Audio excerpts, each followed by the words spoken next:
What's up with it? You watching the Big Bomber TV. And yeah, we about to check out this video from the YouTube channel Fame Trap. And the title is FBI Files Allege Jeezy worked with them in 2005. Drug Kingpin case exposed. Yeah, man, that's a fool with it, man.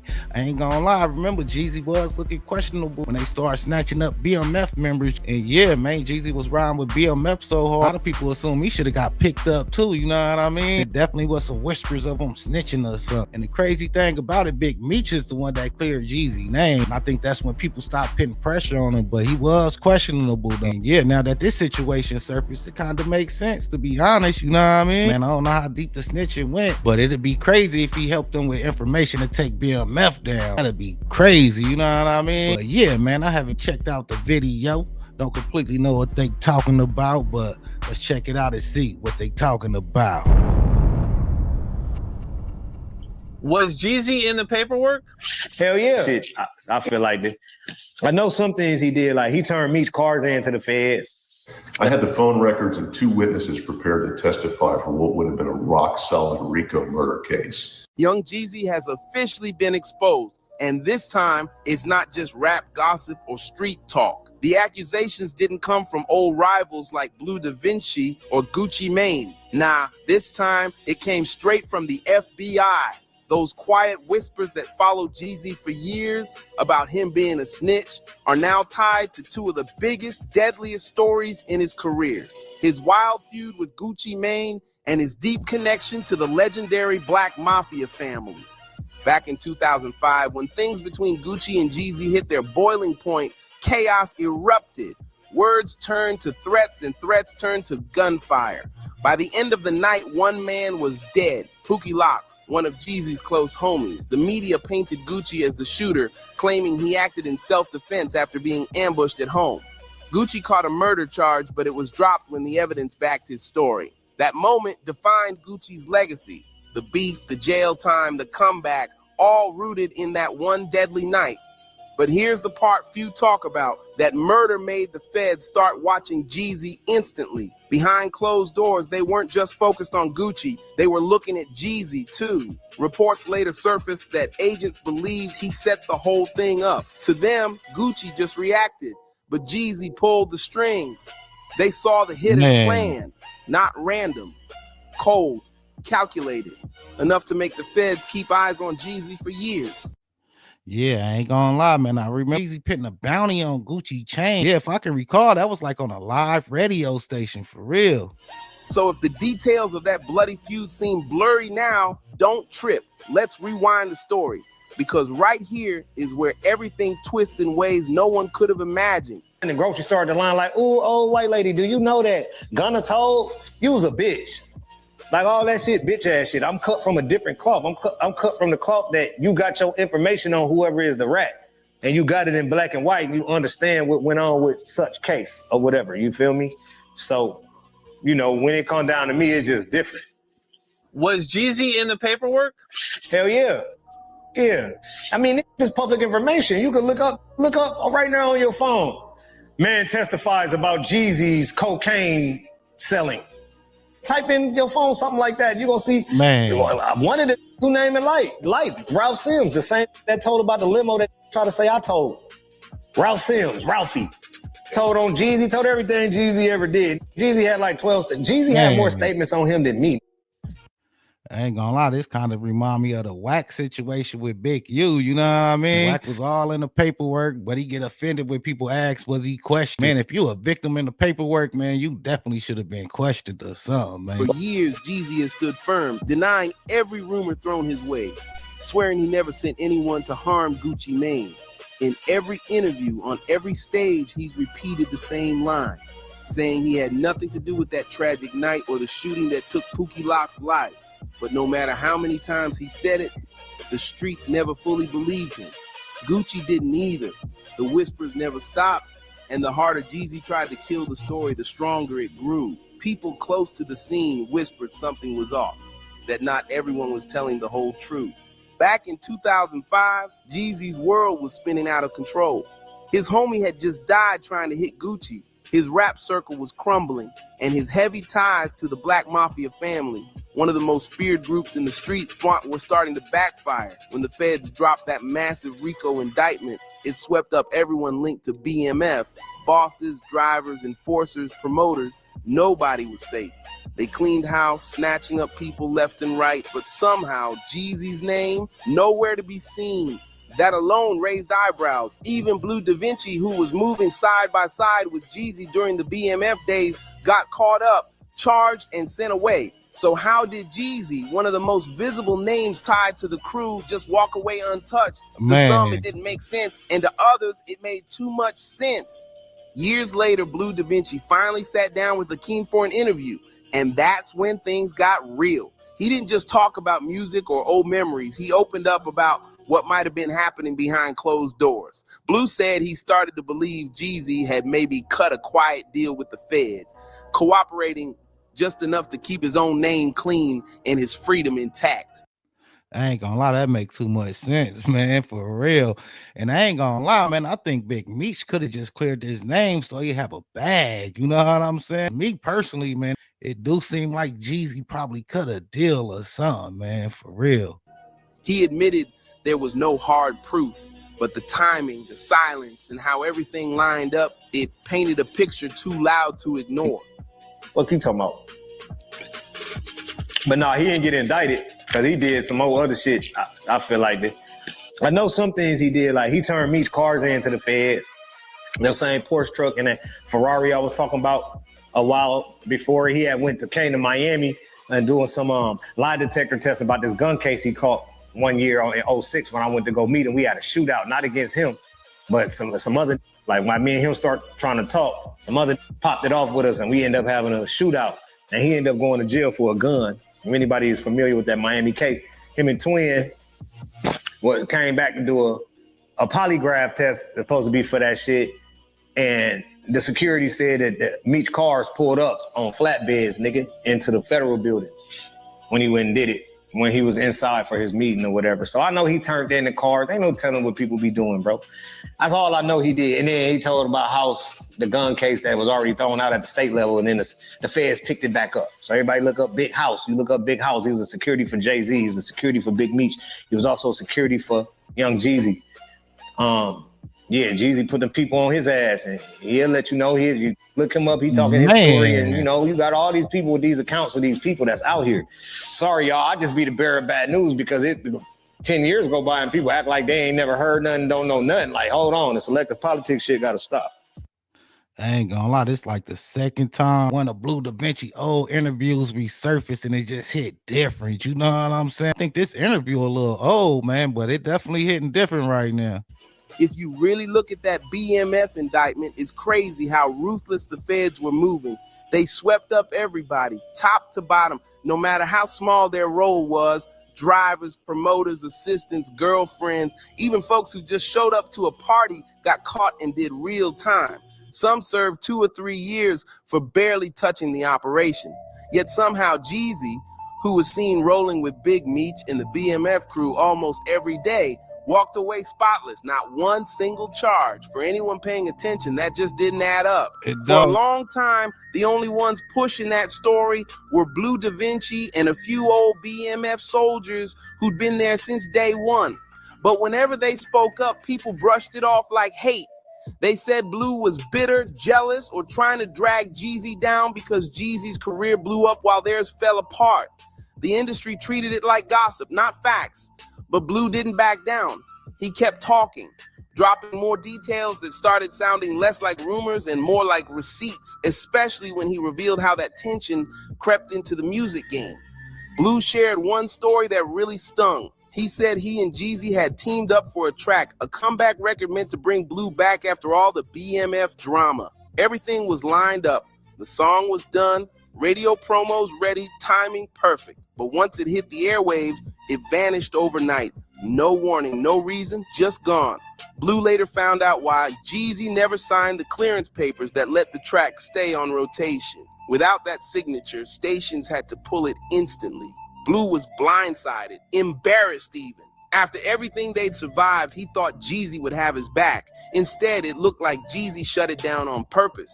So Blue reached out trying to handle it man to man, but that call only made things worse. After that, the whispers grew louder.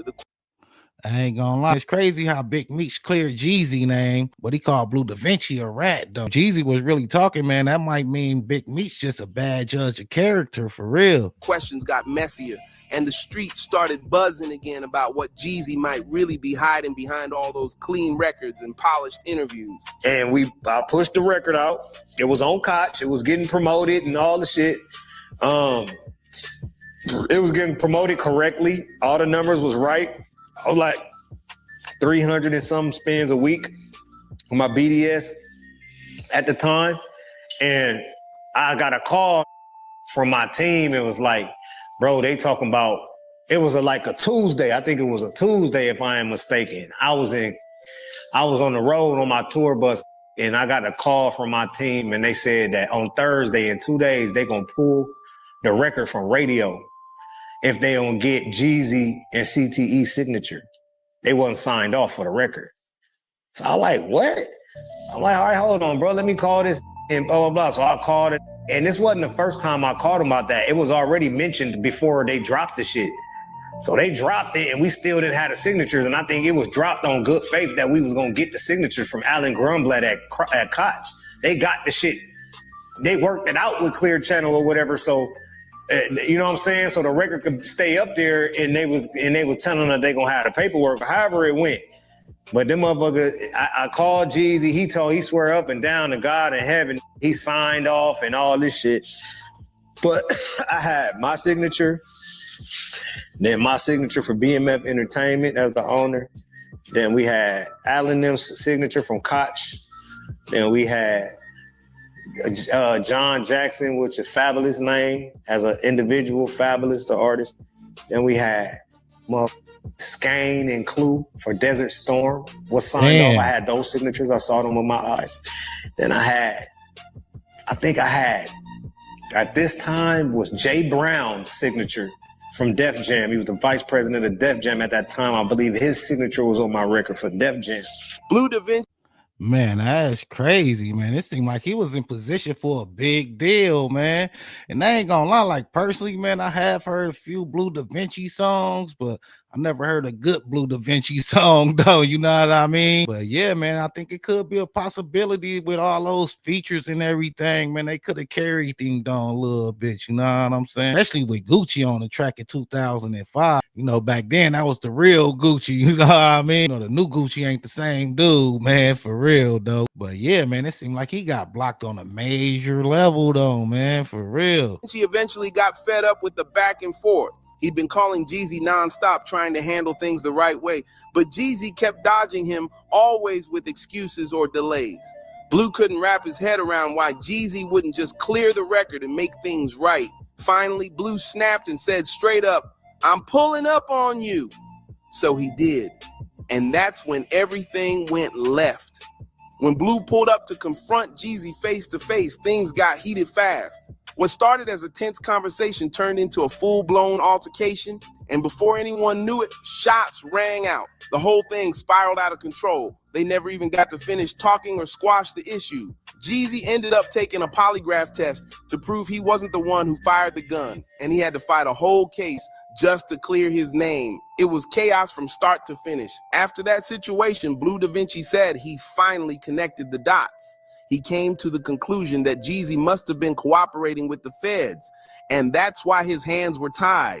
In Blue's eyes, Jeezy's lawyers were probably warning him not to do anything that could even look like helping BMF, because one wrong move could have landed him right in that same RICO indictment. And I talked to him like, bro, where you at? I'm just finna pull up. I left my tour route and drove the bus all the way to Miami to go have a conversation with Jeezy about the record being signed off, and that's when that shootout happened that I was just talking about previously. I went to talk to him about that record. That's what the conversation was about.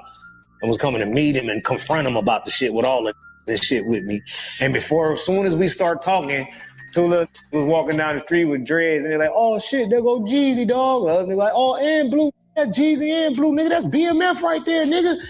Oh, bro, let us get a picture." And then my little cousin twin, big twin, he like, "Oh, nigga, they ain't taking no picture. You see they trying to talk." So the little like, yeah. And then Twin fired him. Boom. And that's what started that shit that ended up to the shootout. And me and him never talked about the record right there because that fight turned into a shootout, turned into we all ran, turned into Jeezy got locked up for the gun. And then later on, Jeezy went back to have a polygraph test about that situation. That was all about that day I went to meet him to talk about why he ain't signed off on my record with me, him, and Jeezy, and they pulled it from the radio. I ain't gonna lie, that's crazy, man. So that's just showing, man, a little respect and humbleness go a long way, man. They could have avoided that. Could have took the picture then afterwards, telling we got like something to talk about. And they probably would have respected that. I ain't gonna lie, moving how they was moving though, you gonna gain enemies, man. You know what I mean? Like, man, I was a fan, walked up to them and they like dissed me. So that definitely gonna turn into FU type of energy. You know what I'm saying? Like, man, I used to be a fan, but F them dudes, man, for real. But yeah, man, that situation seemed hella unnecessary, man. But I believe he couldn't because the feds had jacked him and told him, nigga, if you help these niggas, and the same reason why he couldn't do the deal with us. Same reason why he couldn't put his name on the contract, because the contract ensues help to BMF, and they struck his ass down and told him they were gonna put your ass in prison if you continue to help Big Meech and Blue in that BMF shit. You're gonna fully pull away from that shit. Like, there ain't nobody else stop quitting the mob. He the only in history that just stop claiming the mob. Up until now, everything about Jeezy's so-called snitch rumors had been floating around like street legend. More theory than fact. Most people brushed it off saying, man, these dudes just hating on Jeezy. They saw it as jealousy, people trying to drag down a successful black man who made it out the streets and flipped his hustle into a career. The talk was always the same. They just mad he beat the game. But then things took a wild turn when a former FBI agent who actually worked on Jeezy's investigation decided to speak up. According to this ex-agent, back when Pookie Lock got killed by Gucci Mane and everyone believed Jeezy had sent him to take Gucci out, the feds weren't sitting idle. The agent claimed they had everything. Witnesses, wiretaps, phone records, even surveillance. They were just seconds away from hitting Jeezy with a full-blown RICO indictment, one that could have locked him away for life. The plan, according to the agent, was to charge Jeezy in the same way they charged YFN Lucci, where Lucci got tied into his own homie's death after a botched retaliation gone wrong. The comparison was chilling, just like how Lucci's crew slid on the ops. Shots were fired, and one of his boys got killed. The feds were ready to do the exact same thing to Jeezy. They wanted to hit him for Pookie Lock's death, claiming he set everything in motion. But then something strange happened, something that made the whole case suddenly vanish. The agent said out of nowhere, everything just stopped. No more movement, no indictment, nothing. And that's the part that had everyone wondering what really went down behind those closed doors. Yeah, I'm not going to say the guy's name because he's pretty famous. And to be fair, he was never charged with a crime. But we had these two rappers in Atlanta in the early 2000s, and they were beefing with each other, trading diss tracks, the whole thing. Then rapper number one, the famous one, orders his goons to go beat up rapper number two and steal this gaudy gold and diamond necklace he wore in all of his videos. And that's where it got interesting. The goon squad shows up at rapper number two's place. He pulls a gun and starts shooting. One of the attackers gets hit, makes it about 200 yards away from the house before he drops dead. Rapper number two is arrested for murder, but is dismissed as self-defense. And the real criminal here is rapper number one, who ordered the violent act that got his man killed. I had the phone records of two witnesses prepared to testify for what would have been a rock-solid RICO murder case. But for reasons that were never explained to me, the U.S. Attorney's Office declined prosecution, and rapper number one went on to have a phenomenally successful career. Oh well, win some, lose some. So now it's starting to look like he had that a little twist to swear Gucci was at a female house, you know what I mean? Other thing is too, man, Jeezy put a bounty on Gucci chain on the radio, man. So yeah, man, I think it was a bag up for grabs for anybody, you know what I mean? Kilo could have just been one dude that got the location, but it probably was a whole city of dudes looking for Gucci, to be honest. Real obvious what the former FBI agent was trying to say. Jeezy told, because the feds don't just drop a clear-cut RICO case for no reason. Something had to go down behind closed doors. When federal prosecutors suddenly back off after being inches from an indictment, that usually means only one thing: cooperation. Somebody was talking. But what really set the internet on fire was what that ex-agent did after making those claims. In the comment section of his post, he only liked and replied to 2 comments, and both of them said a lot without saying much. The first one mentioned Jeezy and Gucci, and the agent replied, "I mean, you said it, I didn't."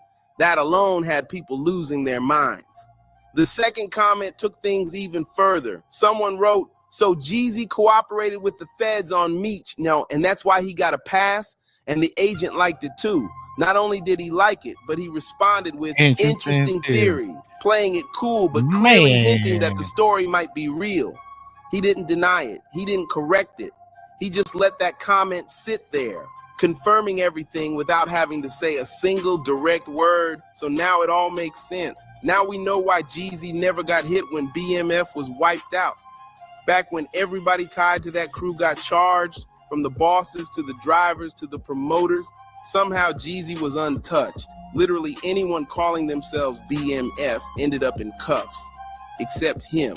And now, thanks to that ex-agent's little online slip, it's looking like the truth finally caught up. If you've been following... Yeah, man, that's a fool with it, man, for real, man.